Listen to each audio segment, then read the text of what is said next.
you think is the biggest threat for the Nets? You know, if I could pick an abstract, of course I'd say health is the biggest threat for both conferences, right? Okay, Rob? Because clearly they need Anthony Davis, and guess what? Kevin Durant is the icing on the cake on the newly acquired Blake Griffin team, James Harden, Kyrie Irving. It's unfair. But the biggest threat to them on the floor, absolutely Joel Embiid, and I have him right now as MVP of the NBA. I know all you guys in my LA fandom, whatever the case is here in the city, are going to be worried because I'm switching from LeBron James to Joel Embiid, but he is the most dominant player right now, and he's doing it from the center position. The last 2 weeks have changed a lot, especially, as Rob says, you know, when it comes to health. And the reason I'm talking about the Philadelphia 76ers, I know a lot of people the last few years have been talking about their offensive limitations and pointing to Ben Simmons and saying, we need you to shoot the ball. You shrink the floor for Joel Embiid. Well, guess what? They've figured themselves out in a very impressive fashion. You know, it's been really interesting to see how ever since that James Harden blockbuster trade, we knew exactly who the hierarchy was on this team, meaning Ben Simmons was kind of in those conversations.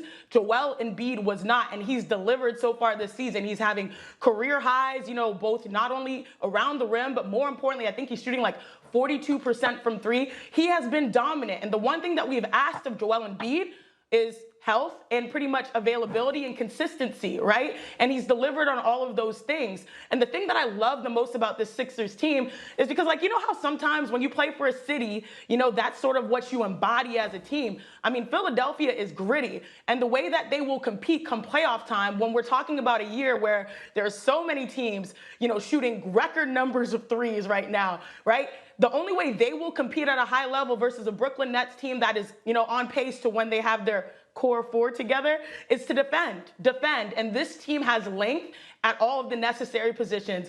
Ben Simmons, Defensive Player of the Year candidate, you know, his length, he leads in a lot of hustle stats like deflections, loose balls recovered. You look at the wing, all right? You've got Tobias Harris having a great season, you know, 20 points per game, who can guard wing defenders. And at the center, you have another Defensive Player of the Year candidate in Joel Embiid. So defensively, you know, when the game slows down, I look forward to this Philadelphia 76ers team leaning on that as their strength. But more importantly, offensively, they know who the go-to is. That's Joel Embiid, and they figured a lot out this season. It's crazy you mentioned Tobias Harris, who I covered in high school on Long Island. That's crazy to think about how good he is. We're in the same high school class, by the way. On this. Good for you. Chiney's actually right on this one with the Sixers, because I think if you have anybody who's in the MVP conversation in your division, you like in your conference, like you have to be a little bit worried about them, right?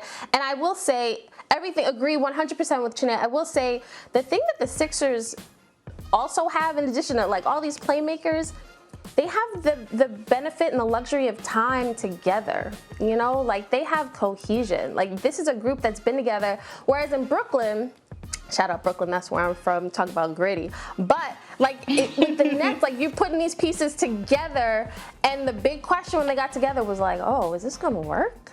Like, can we see these three pieces coming together and like really gelling, and who's gonna distribute the rock? Like who's the person that's really gonna be the lead?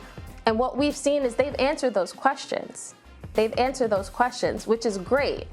But they just got together. So I think that's another thing the Sixers have, just time together and a lot of playmakers.